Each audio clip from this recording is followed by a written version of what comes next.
6:27 ang oras po natin. Arestado naman po ang 4 na kabataan matapos mahuli po sa CCTV ang panloloob ng mga ito sa isang bahay sa barangay Kabalangwanan or Kabalangwangan, Sur, Rosales, Pangasinan. Kinilala po mga suspect na edad 19 anyos pababa at mga residente sa nasabing lugar.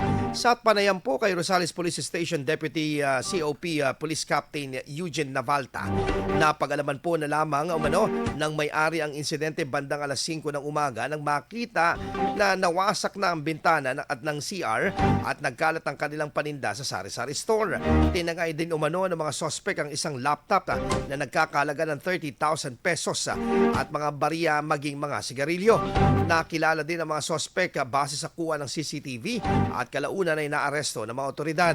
Nasa kustudiyan na ng kapulisan ang nakatatandang suspect na posibleng maharap sa kasong robbery habang na-turn over naman sa Municipal Social Welfare and Development Office ang mga minor de edad na sangkot sa nasabing pagnanakaw.